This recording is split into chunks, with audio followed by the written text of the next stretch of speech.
গঙ্গাসাগরে BJP নেতাকে লক্ষ্য করে গুলি চালানোর ঘটনা ঘটলো। প্রকাশ্য দিবালোকে এই ঘটনা, সকাল 8টা নাগাদ এই ঘটনা ঘটে। গঙ্গাসাগরের বিজেপি নেতাকে লক্ষ্য করে গুলি চালানোর ঘটনা। জানা গিয়েছে মোটর সাইকেলে করে দুই দুষ্কৃতী আসে এবং ঠিক সেই সময় বিজেপি নেতাকে লক্ষ্য করে গুলি চালানো হয়। আপনাদের দেখাচ্ছি সেই সিসিটিভি ফুটেজ, আপনারা দেখছেন দুই ব্যক্তি কিন্তু দুই দুষ্কৃতী কিন্তু মোটর বাইকে করে আসে এবং যেমনটা জানা গিয়েছে ওই বিজেপি নেতা সেই সময় মন্দির থেকে বাড়ি ফিরছিলেন পুজো করে।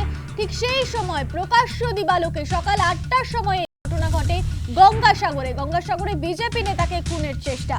সাত সকালে প্রকাশ্যে গুলি বিজেপি নেতা ত্রিলোকেশ ঢালিকে। মোটরসাইকেলে এসে দুই দুষ্কৃতী গুলি চালিয়ে পালিয়ে যায় বলে জানা গিয়েছে। ঘটনার পেছনে তৃণমূল জড়িত এমনটাই অভিযোগ করছে বিজেপি, যদিও এই অভিযোগ অস্বীকার করছে শাসক দল। কী কারণে গুলি চালানো হয়েছে সেই ঘটনার তদন্ত করছে পুলিশ, তবে এখনো পর্যন্ত কাউকে গ্রেফতার বা আটক করা হয়নি বলে জানা গিয়েছে।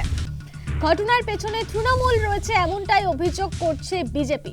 ঘটনার প্রতিবাদে কিন্তু রাস্তা অবরোধ করেছেন বিজেপির নেতাকর্মীরা। বিজেপির তরফে ঠিক কি অভিযোগ করা হচ্ছে শোনাবো আপনাদের।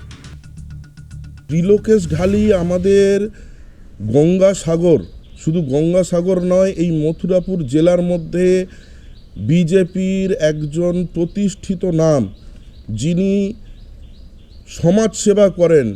গঙ্গাসাগরের বুকে উনি স্বর্গীয় অটলজির নামে উনি অটল ভবন তৈরি করেছেন, যেখান থেকে প্রতিদিন হাজারো হাজারো মানুষ সেবা পান। তো এরকম একজন ব্যক্তিকে গঙ্গাসাগরের বুকে, গঙ্গাসাগরের ভূমি, শান্তির ভূমি, মহাদেবের ভূমি, কপিল মুনির ভূমি, সেখানে সকাল 8টা নাগাদ দুজন ব্যক্তি বাইকে করে এলো, গুলি করে দিয়ে চলে গেল। এ কোন রাজ্যে বসবাস করছি আমরা? পশ্চিমবাংলাকে ভাঙড়, মুর্শিদাবাদের মতো কি সাগরটাকে, কাকদ্বীপটাকে বানাতে চাইছে? এ কোন রাজ্যে বসবাস করছি, এটাই আমার প্রশ্ন। অন্যদিকে এই অভিযোগ অস্বীকার করেছে শাসক দল। তৃণমূলের তরফে কি বলছেন বাপি হালদার শোনাবো আপনাদের। দেখুন, বিজেপি অনেক কথা বলবে, কেন বৃষ্টি হলো সেটাও তৃণমূল কংগ্রেসের দোষ, কেন বৃষ্টি হয়নি তার জন্য তৃণমূল কংগ্রেসের দোষ। যা কিছু হোক না কেন, বিজেপিকে একটা অভ্যেসে পরিণত হয়েছে যে তৃণমূল কংগ্রেসের নামে দোষারোপ করা। দেখুন, এটা ভালো করে তদন্ত হোক, তদন্ত হলে বুঝতে পারবেন কে বা কারা দোষী। ইতিমধ্যে আমরা পুলিশকে বলেছি এবং একেবারে সর্বোচ্চ স্তরের এখানে তদন্ত করে যে বা যারা দোষী তাদেরকে অ্যারেস্ট করার।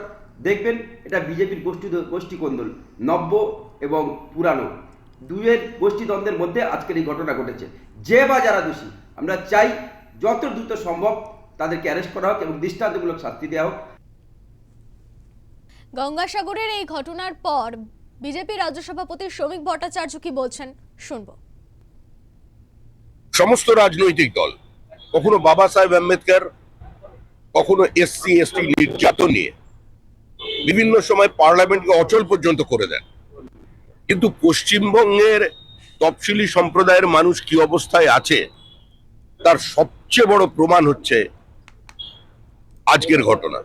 আজকে সাগর বিধানসভায় আমাদের স্থানীয় নেতা, তফসিলি মোর্চার নেতা ত্রিদীপ চালি, তার বাবা ত্রিলোকেশ চালির উপরে গুলি চালানো হলো।